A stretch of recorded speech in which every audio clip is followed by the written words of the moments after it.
ఒక్క నిమిషం బ్రో, మనోడు శివాజీ అయిన చూద్దాం. Okay okay.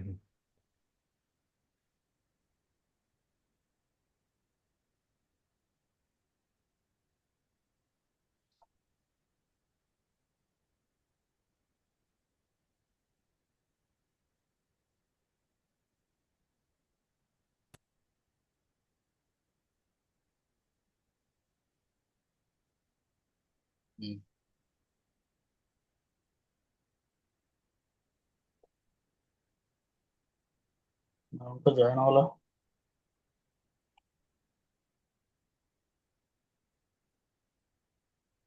యాక్చువల్గా ఫ్రీ లైసెన్స్ ఉంది బ్రో. ఇది పర్చేజ్ చేద్దాం అంటే ఇది 1 ఇయర్ కి అంటే 1 మంత్ కే దగ్గర దగ్గర ఇది 1600 అడుగుతుంది. 1 మంత్కి ఓకే. 1 మంత్ కే 1600 1800 పెట్టాడు. సరే మనం ఒక్కోసారి 40 మినిట్స్ కడికి ఎక్కువ తీసుకుంటాం అని చెప్పి, సరే చలో. ఇక్కడ చూడండి రీఫ్రెష్ అయిపోయింది కదా, మీరు జస్ట్ ఇక్కడ రీఫ్రెష్ ఇట్లా కమాండ్ ఇవ్వండి. ఇది ఆటోమేటిక్ గా ఓకే, ఇది తిరుగుద్ది, ఆటోమేటిక్ గా కనెక్ట్ అయింది. ఇప్పుడు ఏంటి మనం మన సినారీ ఏంటి ఆఫ్టర్ ఓకే, రికార్డింగ్ పెట్టాలి. బ్రో మ్యూట్ లో పెట్టుకో. ఓకే, సో ఇదేంటి ఇక్కడ మనకి ఆటోమేటిక్ ఏంటంటే, మనకి యాక్చువల్గా ఏంటంటే ఈ పైన అన్ని ఆగిపిస్తాయి. ఎందుకు ఆగిపిస్తాయి అంటే మనకి ఆటోమేటిక్ ఈ పైన అన్ని కూడా ఎఫ్ఎస్ ట్యాబ్ అనే ఎంట్రీలో ఉంటాయి. ఇప్పుడు ఇవి రెండు మీకు ఉండవు. సో మనం ఏం చేద్దామంటే ఇక్కడికి వచ్చి సుడో అయిపోయిన రూట్ లోకి స్విచ్ అవుతున్నాను. ఇప్పుడు మీరు ఇక్కడ క్లియర్ అని కొట్టేసి, సో మీరు ఇక్కడ డిఎఫ్ నచ్చిన కమాండ్ ఇవ్వండి. సో ఇక్కడ లేవు. ఓకే, ఇక్కడ లేవు. సో నేనేం చేస్తాను మీకు అర్థం అవడం కోసం, ఇక్కడ విఐటర్ బాగా యూజ్ అవుద్ది. ఇప్పుడు చూడండి మనకి యాక్చువల్గా ఏంటంటే ఎల్ఎస్బిఎల్కి కమాండ్ కొట్టాం కదా, ఇక్కడ చూడండి ఆటోమేటిక్గా మీకు ఇక్కడ ఆల్రెడీ డేటా ఉంటుంది. మీరు వన్స్ మౌంట్ అవ్వగానే ఆటోమేటిక్ వస్తుంది. ఇప్పుడు నేనేం చేస్తానంటే మౌంట్ స్లాష్ దేవ్ సిటిఎం విజి సిటిఎం ఎల్విలోకి వెళ్ళి ఇక్కడ సిటిఎం ఇచ్చేస్తా. సారీ సిటిఎం, ఇది ఒకటి అయిపోయింది. తర్వాత మౌంట్ కొడతాను స్లాష్ దేవ్. ఓకే, సో ఇది తీసుకుంటాను, ఇక్కడ కాపీ కొట్టుకుంటాను, ఇక్కడ మళ్ళీ పేస్ట్ ఇస్తాను. సో ఇది కొంచెం చూసుకోండి జాగ్రత్తగా. ఇందాకటి కమాండ్ చేయం లేదు, ఇక్కడ మళ్ళీ నేను యాప్ డేటా అని ఇస్తాను అంతే. సో రెండు కూడా కొడితే నాకు ఆటోమేటిక్గా ఇప్పుడు ఈ రెండు నేను ఏం చేసుకుంటాను బ్రో, ఈ ఇక్కడ ఇవి ఉన్నాయి కదా, ఇవన్నీ తీసుకొని నేను నోట్ ప్యాడ్లో కాపీ చేసుకుంటాను. ఎందుకు, ఐ విల్ టెల్ ఎందుకు. ఓకే, సో జస్ట్ ఇక్కడ నోట్ ప్యాడ్లో కాపీ చేసుకొని కంట్రోల్ కొట్టండి, కంట్రోల్ కొట్టండి, మళ్ళీ ఇంకోటి కూడా కాపీ చేసుకోండి. ఇక్కడ మళ్ళీ వచ్చేసరికి ఇది కూడా కాపీ చేసుకొని ఇక్కడ మళ్ళీ ఇక్కడ నోట్ ప్యాడ్లో పెట్టుకోండి.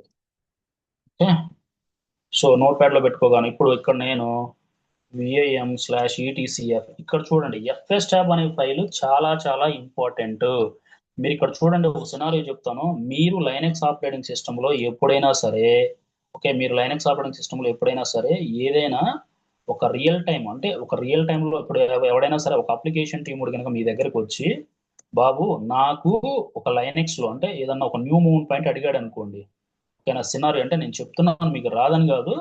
ఎవడైనా సరే ఒక లైనెక్స్ ఆపరేటింగ్ సిస్టంలో ఒక 100 GB అడిగాడంటే కంపల్సరీగా అది ఎల్విఎంఏ. అసలు ఇంకా దానికి వేరే ఆప్షన్ లేదు, ఒకటి గుర్తుపెట్టుకోండి. అది 100% ఎల్విఎం. ఎందుకంటే లైనెక్స్ ఆపరేటింగ్ సిస్టము ఎట్లా పడితే అట్లా మార్చడానికి ఉండదు. అది దాని సింటాక్స్ అది ఫాలో అవుతేనే అది ఎంటది సర్వర్. ఎవడు పడితే వాడు వచ్చి చేయడానికి అది పాసిబిలిటీ ఉండదు. ఒక్క అండర్స్టాండింగ్ పర్సన్ కి మాత్రమే అర్థమైంది. ఎవడైనా సరే 100 GB కనుక క్రియేట్ చేయమని అనుకోండి, ఇక్కడ పివి విజి ఎల్వి క్రియేట్ చేసి కంపల్సరీగా మౌంట్ చేసిన తర్వాత కంపల్సరీగా ఎఫ్ఎస్ ట్యాబ్ అనే ఫైల్లో ఎంట్రీ చేయండి. వితౌట్ ఎఫ్ఎస్ ట్యాబ్ లో ఫైల్లో కనుక ఎంట్రీ చేయకపోతే సర్వర్ అన్ఎక్స్పెక్టెడ్ గా రీబూట్ అయితే మనకి డిఎఫ్ఎఫ్ అనే కమాండ్ కొట్టినప్పుడు అంటే మీరు చూసేంత వరకు కూడా అది ఆన్లైన్ లో ఉండదు. ఆన్లైన్ లో లేకపోతే అప్లికేషన్ అనేది ఇంపాక్ట్ అయింది. ఏం ఇంపాక్ట్ అయింది, ఎప్పుడైతే రీబూట్ అయినంత సేపు బాగానే ఉంటది. వన్స్ అప్ అయిన తర్వాత వాడు రీబూట్ అయిన తర్వాత డిస్కులన్నీ చెక్ చేసుకోవాల్సిన రెస్పాన్సిబిలిటీ మందే కదా. సో అందుకనే VI/ETCFS ట్యాబ్ అనే ఫైల్ మనకి లైనెక్స్ ఆపరేటింగ్ సిస్టంలో ఎందుకు యూజ్ చేస్తారు, మీరు ఏదైనా సరే న్యూగా ఒక ఆపరేటింగ్ సిస్టంలో ఏదైనా న్యూగా ఒక ఓఎస్ డిస్క్ కనుక యాడ్ చేస్తే కంపల్సరీగా ఎఫ్ఎస్ ట్యాబ్ అనే ఫైల్లో ఎంట్రీ చేయకుండా ఉండొద్దు. ఎఫ్ఎస్ ట్యాబ్ అనే ఫైల్లో ఎంట్రీ చేసిన తర్వాత మీరు అప్పుడు మీరు డిస్క్ను ఒకసారి చెక్. ఇప్పుడు నేను సర్వర్లోకి వస్తాను, ఇక్కడ ఎఫ్ఎస్ ట్యాబ్ అనే ఎంట్రీ కొడతాను. ఇక్కడ జస్ట్ మీరు ప్రెస్ ఐ కొట్టండి, కిందికి రండి. ఇక్కడికి వచ్చి మీరు ఇక్కడ నీట్ గా ప్రెస్ ఐ కొట్టి నేను రైట్ యారో కొట్టాను అంతే, ఏం లేదు. ఇక్కడ విఐడి చాలా చాలా ఇంపార్టెంట్. ఓకేనా, మీరు పర్రపాటున ఫైల్ ఏదైనా యూఐడి డిలీట్ చేయొద్దు. ఎందుకంటే వన్స్ సర్వర్ రీస్టార్ట్ అయితే ఇబ్బంది అయింది. ఇప్పుడు నేనేం చేస్తాను, సింపుల్గా ఇక్కడికి వచ్చి ఇది మొత్తాన్ని కాపీ చేసుకుంటా. ఇది మీకు ఆల్రెడీ తెలుసు, ఈ ఫస్ట్ సింటాక్స్ తెలుసు.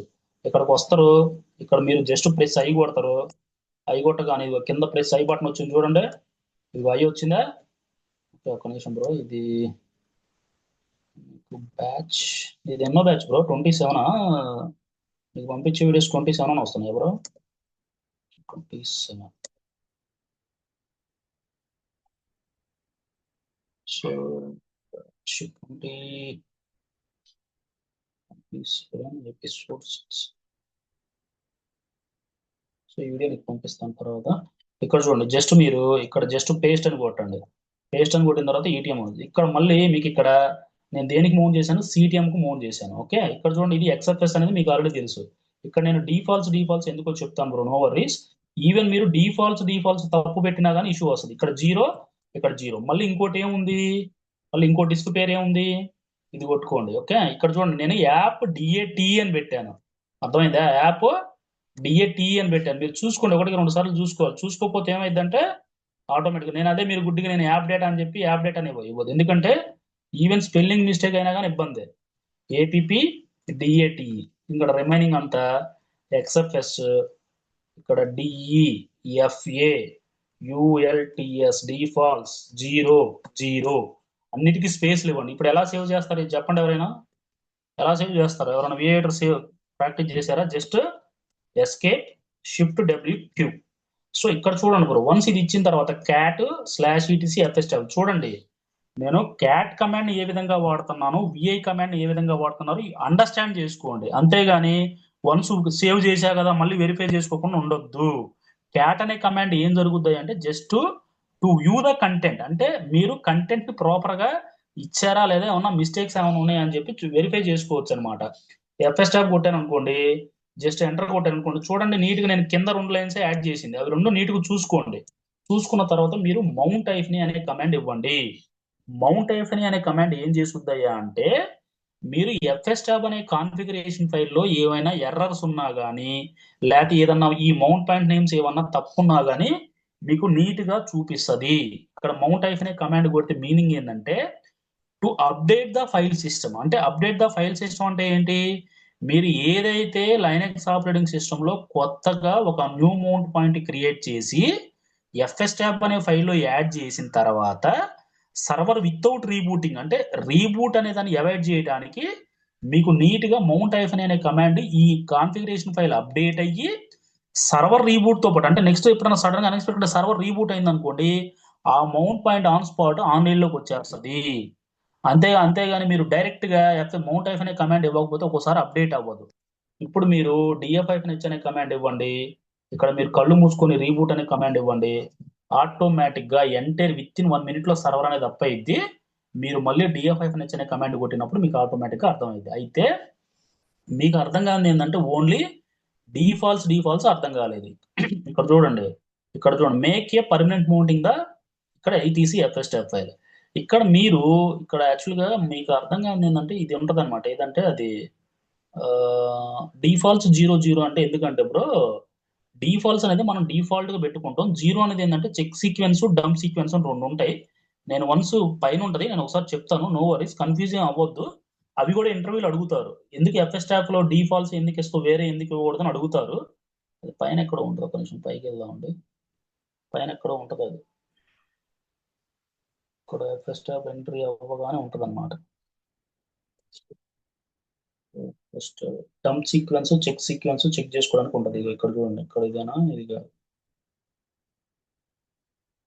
జస్ట్ అదే చిన్న మీనింగ్ ఉంటుంది అంతే, ఏం లేదు. ఆ ఆరిటికి మీనింగ్ ఉంటుంది అనమాట. అంటే ఎఫ్ఎస్ ట్యాబ్ ఫైల్ మనం ఎందుకు యాడ్ చేస్తున్నాము ఏంటో చెప్పుద్ది అనమాట.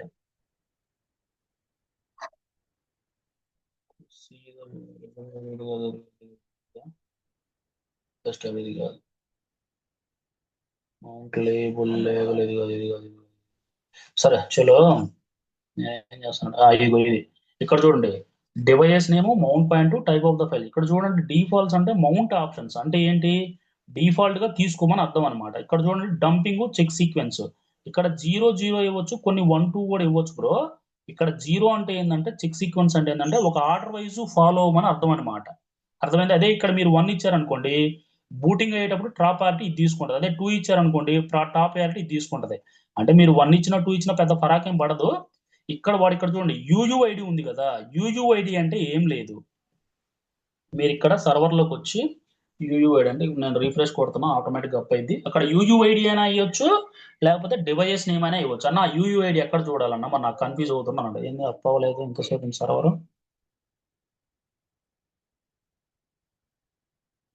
అబ్బో, ఏదో ఎత్తుకున్నట్టుంది. డాష్బోర్డ్కి రండి, ఇన్స్టాన్సెస్ రన్నింగ్ కొట్టండి. సర్వర్ రన్ లోనే ఉంది కదా, మరి ఇంకెందుకు.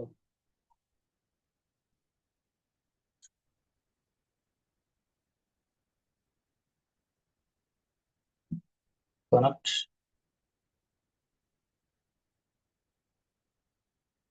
Error establishing error connection trying to later అంట.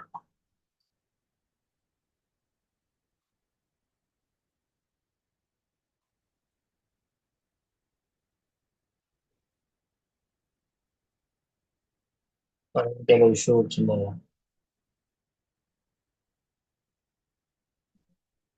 ఒకసారి ఇన్స్టెన్స్ రీలాంచ్ చేయాలి. సో ఇలాంటి ఇష్యూస్ వస్తాయి అనమాట మనం ఏదన్నా చేసినప్పుడు. నాకు తెలిసి సంథింగ్ బూటింగ్ లెవెల్లోనే ఏదో ఎగురు ఉంటుంది. అంటే ఒక్కోసారి ఇలా ఇష్యూ వస్తుంది మామూలుగా నేను కూడా అంతే వచ్చింది. యాక్చువల్గా సర్వర్ కనెక్ట్ అయ్యిద్ది, ఏదో రీబూటింగ్ అని చెప్పి చూపిస్తుంది. 100% రీబూట్ అయ్యిద్ది. రీబూట్ కనెక్ట్ అయ్యిద్ది 100%. ఓకే ఓకే రిబూట్ చేసుకో. అది మన ఏడబ్ల్యూఎస్ ఏంటంటే కొంచెం కేక్ క్లౌడ్ కదా, కొద్దిగా ఇక్కడ సెక్యూరిటీ రీజన్స్ ఏమైనా పెట్టాడు.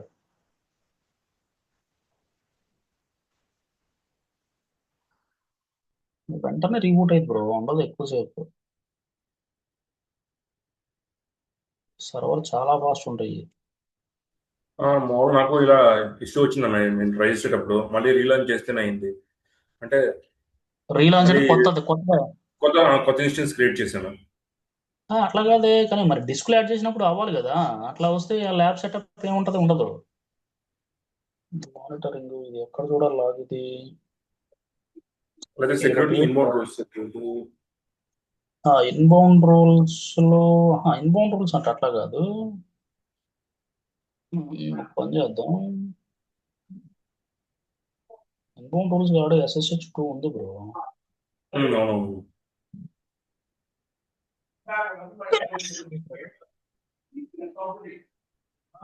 రీబూట్ చేసినప్పుడు బాగా కనెక్ట్ అయింది. సంథింగ్ ఇది ఎక్కడో స్టోరేజ్ యాడ్ చేసినప్పుడు ఎక్కడో రిఫ్లెక్ట్ కొడుతుంది. అంటే స్టోరేజ్ అనేది ఒకటి మనకి అవ్వట్లేదు పర్మనెంట్ మౌంట్ చేసినప్పుడు. ఎక్కడ ఉంది SSH ఇన్బౌండ్ రూల్స్. ఉంది కదా, 000 ఆల్ ఉంది కదా bro. Out bound rules, inbound rules లో ఇన్ అంటే ఇన్కమ్, అవుట్ అంటే అవుట్ బౌండ్ రూల్స్. ఏదైతే ఒకటి ఇక్కడ add the rule all traffic, all TCP కస్టమైజర్ కాకుండా ఎనీవేర్ సేవ్ ద రూల్స్. ఇప్పుడు రిఫ్రెష్ అయ్యి ఒకసారి.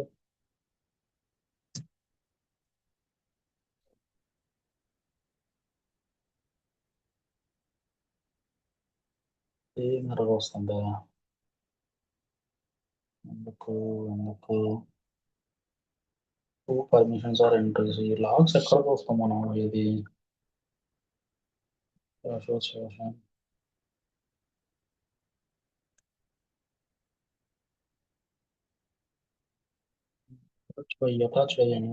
అయ్యి అటాచ్ అయ్యే ఉంటాయి అవైలబుల్. ఇదేంది 20 GB మనం ఇచ్చాం కదా ఆల్రెడీ, మనకు సర్వర్లు ఇందాక లాగపడింది కదా, మరి ఏంది అవైలబుల్ లో ఉంది. నాకు తెలిసి ఈ డిస్క్ దగ్గర పోయి ఉంటుంది బ్రో. ఇందాక మనకి ఇది యూస్ఫుల్ ఉంది కదా, 20 GB వచ్చింది కదా. అది ఎక్కడో కొట్టుంటది. సో అది బ్రో, ఇక్కడ ఇది ఏంటంటే ఇలాంటి ఇష్యూస్ వచ్చినప్పుడు మీరు AWS స్టూడియో అంటే నాకేంది ఇన్బౌండ్ రూల్స్ కూడా నాకు నేను పబ్లిక్ లెవెల్లో ఇచ్చేసాను. సో నాకు యాక్చువల్గా అయితే ఇవ్వాలి. సో ఇది మీరు క్లౌడ్ ఓడిపోయిన అంటే ఇది ఎవడైతే మెయింటైన్ చేస్తున్నాడో వాడికి ఒక మెయిల్ పెడితే మీకు ఆటోమేటిక్ ఇచ్చేస్తుంది అనమాట. సో ఇక్కడ ఏంటంటే ఇప్పుడు మనం ఏదో టాపిక్ చెప్పబోతున్నాం. ఇక్కడ చూడండి, లైనెక్స్ OS డిస్క్ యాడ్ చేసినప్పుడు మనకి నీట్ గా మనకి డంపింగ్ చెక్ సీక్వెన్స్ ఇలా ఉంటాయి కదా. ఇది ఏదైతే 1 ఇస్తే 1, 2 ఇస్తే 2 ఇలా ఉంటది అనమాట. సో ఇట్లా ఉంటది బ్రో. సో ఇది యాక్చువల్గా లైనెక్స్ పార్టీషన్ క్లాస్. ఇంత కాడికి ఇంకేం ఉండవు బ్రో. సో మీకు ఏదైనా డౌట్స్ ఉంటే ఒకసారి అడగండి వీటిలలో. Any doubts. సో రియల్ టైంలో యాజ్ ఇట్ ఈజ్ ఇంతే ఉంటది. ఇంకింత కాడికి ఎక్కువ ఉండవు బ్రో. ఎక్కువ నేర్చుకున్నా కూడా వేస్టే. అయితే ఇంక్రీజ్ ఆల్రెడీ చెప్పాను. డిక్రీజ్ అనేది ఏంటంటే నేను ఒక లింక్ పంపిస్తాను. లింక్ అంటే ఏం లేదు, చూడండి ఇక్కడ. మీరు గూగుల్లోకి వెళ్ళి సింపుల్ గా how to decrease the XFS file system అని కొట్టండి. మీరు ఏం చేయొద్దు. Okay, how to decrease XFS file system Linux అని కొట్టారు అనుకోండి. కిందకు వస్తే మీకు ఏదో ఒక యూఆర్ఎల్ ఉంటుంది. జస్ట్ ఒక యూఆర్ఎల్ ఫాలో అవ్వండి. మ్యాక్స్ డిక్రీజ్ అనేది ఉండదులే బ్రో, ఎందుకంటే సర్వర్ లెవెల్లో మ్యాక్స్ వాడుతూనే ఉంటారు. రేర్ కేసులో వాడతారు. ఇక్కడ చూడండి, first fdisk, partprobe, pvcreate, vgcreate, lvcreate కొట్టారు, ఎక్స్ఎఫ్ఎస్ ఫైల్ సిస్టమ్ కొట్టారు. ఇక్కడ చూడండి, దాంట్లో కొన్ని ఫైల్స్ క్రియేట్ చేశారు. ఇక్కడ backup the data. Backup the data అంటే ఏంది? ఎప్పుడైతే డిక్రీజ్ అంటే ఎక్స్ఎఫ్ఎస్ అనే ఫైల్ సిస్టమ్ డిక్రీజ్ చేస్తున్నారో ఫస్ట్ ఈ కమాండ్ ఇన్స్టాల్ చేయండి. అంటే ఈ కమాండ్ అంటే ఏంది? ఎక్స్ఎఫ్ఎస్ డంప్ అంటే ఏంటంటే డంప్ అంటే దాంట్లో ఉన్న డేటాను కూడా, డేటా మొత్తాన్ని కూడా బ్యాకప్ తీసుకుంటున్నారు. ఇక్కడ చూడండి, ఎక్స్ఎఫ్ఎస్ డంప్ ఐఫన్ ఎఫ్ అంటే ఫోర్స్ఫుల్లీ. ఇక్కడ సోర్స్ లొకేషన్ ఏదైతే మీరు బ్యాకప్ తీసుకుంటున్నారో బ్యాకప్ యొక్క ఫోల్డర్. ఇప్పుడు నేను సిటిఎం అనే ఫోల్డర్ క్రియేట్ చేశాను కదా, ఇక్కడ సిటిఎం అని క్రియేట్ చేసి మీరు ఎక్కడికైతే తీసుకోవాలనుకున్నారో ఆ డంప్ యొక్క డెస్టినేషన్ పాత్ ఇవ్వండి. తర్వాత అప్లికేషన్ కీబోర్డ్ దగ్గర నుంచి డౌన్ టైం తీసుకోండి. ఇక్కడ ఎల్వి రెడ్యూస్ అంటే ఏంది? తగ్గించడం. ఐఫన్ ఎల్ అంటే మీరు ఎంత అయితే సైజ్ తగ్గించాలని అనుకుంటున్నారో అంత సైజు. తర్వాత ఎంకేఎఫ్ఎస్ డాట్ ఐఫన్ ఎఫ్ మళ్ళీ రీమూవ్ కొట్టండి. మళ్ళీ డేటాని రీస్టోర్ చేసుకోండి. ఆటోమేటిక్గా మీకు డేటా ఎంత అయితే రీస్టోర్ ఉంటుందో ఆటోమేటిక్గా వచ్చేస్తుంది అనమాట. ఇది కాన్సెప్ట్. ఇది ఒక్కసారి మీరు ట్రై చేయండి. ఇది మీకు ఈజీగా ఉంటుంది. ఎందుకంటే అది మొత్తం చేసిన వాళ్ళు ఇది చేయడం పెద్ద మ్యాటర్ ఏం కాదు. అర్థమైందా? ఇది ఎక్స్ఎఫ్ఎస్ అనే ఫైల్ సిస్టమ్ తోటి డిక్రీస్ చేయడం. సో ఇంత కాడికి రియల్ టైంలో ఉండదు. నేను నేర్చుకున్నా కాబట్టి వేస్ట్. అర్థమైందా? ఓకే. ఇంకేమైనా డౌట్స్ ఉన్నాయా? లేవన్నా. లేవు, ఇదే ప్రాక్టీస్ ఒకటి చేస్తాం. మామూలుగా 2G అన్న డిస్క్ మనం స్టార్టింగ్ లో యాడ్ చేసిన అదే చూసి అదే పార్టీషన్ చేసే ముందు మనకి ఒక ఫస్ట్ మామూలుగా 0 నుంచి స్టార్ట్ అవ్వకుండా 2048 నుంచి స్టార్ట్ అయింది కదా. ఉమ్. అది మామూలుగా స్పేస్ ఎందుకు ఆక్యుపై చేసింది అనేది ఒక డౌట్ అన్న. మామూలుగా 0 నుంచి స్టార్ట్ అవ్వాలి, సెక్టర్ 0 సెక్టర్ నుంచి స్టార్ట్ అవ్వాలి. అదే 0 కానీ 1 అనే సెక్టర్ నుంచి స్టార్ట్ అవ్వకుండా 2048 నుంచి స్టార్ట్ అయింది. అది బ్లాక్ వాల్యూ బ్రో. చూడండి, what is the 2048 block size lines అని కొట్టావు అనుకో. ఇక్కడ చూడు, ఇక్కడ ఏం చెప్తుంది? 2048 is block size line unique data storage offering as a physical block size 2 KB certain storage like as SD disk is the CD-ROM between the traditional 512 bisector in the modern. It is frequently causing the two warnings to the expert. అంటే ఇదేంటంటే bro, storage లెవెల్లో ఇది ఇక్కడ చూడు, 2048 block size can increase the file fabrication small files compared to small block size but may be required the specific hardware compatibility. అంటే ఇక్కడ నీ hard disk ను బట్టి కూడా ఉంటుంది బ్రో ఆ బ్లాక్ సైజ్ వాల్యూ అనేది. ఏడబ్ల్యూఎస్ కూడా ఏంటంటే మనకి ఎస్ఎస్డి హార్డ్ డిస్క్ ఇచ్చాడు కాబట్టి సైజ్ పర్ఫార్మెన్స్ బాగుంటది కాబట్టి మనకి బ్లాక్ సైజ్ వాల్యూ 2048 చూపిస్తుంది. అదే నీకు ఫిజికల్ హార్డ్ డ్రైవ్ కనుక వేరే విధంగా ఉంటుంది. కానీ ఇది నువ్వు పట్టించుకోవద్దు. ఇది ఎందుకంటే బేస్డ్ అప్ అంతా హార్డ్వేర్ ని బట్టి వస్తుంది మనకి. ఇది నువ్వు టెక్నికల్ టర్మినాలజీలో చెప్పాలి అని అంటే బ్లాక్ సైజ్ అనేది ఏదైతే ఫిజికల్ హార్డ్ డిస్క్ ఉంటుందో ఆ ఫిజికల్ హార్డ్ డిస్క్ బేస్ మీద ఆధారపడి ఉంటుంది అనమాట. ఇది లైనక్స్ కి ఎలాంటి సంబంధం లేదు. ఓన్లీ నువ్వు చూడాల్సింది స్టోరేజ్ లెవెల్, అది డిఫాల్ట్ వాల్యూ 2048 పడుతుంది అని అంటే based up on the hard disk value back end ఏదైతే ఉంటుందో దాని బేస్డ్ పడిద్ది అనమాట. అంటే ఇప్పుడు మామూలుగా ఇవి 1024 2048 అలా కూడా పడుతుంది. అలా ఉంటాయి. అలా కూడా పడతాయి. Okay okay. అలా కూడా ఇక్కడ చూడు, ఎక్సెప్ట్ 512 బైట్స్ ఇక్కడ DDFS కమాండ్ అవి కూడా పడతాయి. అది బేస్డ్ అప్ ఆన్ ద మనకి ఫైల్ సిస్టమ్ ను బట్టి, అంటే లైక్ హార్డ్వేర్ ని బట్టి. ఇప్పుడు చూడు, నేను ఈ ఎఫ్డిస్క్ కమాండ్ కొట్టగానే నీకు ఆటోమేటిక్ అది అక్కడ ఏం పడుతుంది 2048 పడుతుంది. నేను ఇవ్వలేదు కదా. 2048 అది డిఫాల్ట్ గా చూపిస్తుంది. అంటే అది నా డౌట్ ఏంటంటే ఏదైనా ఆక్యుపై చేస్తుంది ఆ స్పేస్ ని అనేది ఒక డౌట్ ఉంది. ఇప్పుడు నీ మొబైల్ కొంటావు బ్రో, నువ్వు మొబైల్లో డిఫాల్ట్ గా స్టోరేజ్ వాడుతున్నావు అంటే బ్యాక్ ఎండ్ దానికి రీడ్ రైట్ పర్మిషన్ ఉంటేనే కదా. రీడ్ రైట్ ఆపరేషన్ చేయాలంటే ఎంతో కొంత స్పేస్ అయితే అలిగేట్ చేసుకోవాలిగా. డిఫాల్ట్ గా దానికి కూడా సింటాక్స్ ఉంటాయిగా. అదేంటంటే మనకి స్టోరేజ్ లెవెల్లో కొంచెం స్టోరేజ్ లెవెల్ క్లాసులు అంటే ఇప్పుడు మనం ఫిజికల్ ఎన్విరాన్మెంట్ లో మనం స్టోరేజ్ కాన్ఫిగర్ చేస్తాం చూసావా, అలాంటి వాటిల్లో అయితే మనకి నీట్ గా ఇండెప్త్ నాలెడ్జ్ వస్తుంది. Okay okay. అది ఇప్పుడు డెల్ ఫిజికల్ సర్వర్స్ ఉన్నాయి. తర్వాత ఇప్పుడు మన ల్యాప్టాప్ లో ఎవడన్నా హార్డ్ డిస్క్ తయారు చేసి దాంట్లో పెడతాడు. అలాంటి వాళ్ళకి కొంచెం టెక్నికల్ టెక్నాలజీ బాగుంటుంది స్టోరేజ్ లెవెల్లో అట్లా. ఓకే. ఇంకేనా? అదేనండి. ఓకే, మరి రేపు చూద్దాం, రేపు టైమింగ్స్ పెడతా, దాన్ని బట్టి కనెక్ట్ అవుదాం. సరే అండి. ఓకే ఓకే బ్రో, ఏమైనా డౌట్స్ ఓకే ఉంటే పింగ్ చేయా. సరే సరే okay thank you okay bro, thank you. Okay bye Thank you guys. Thanks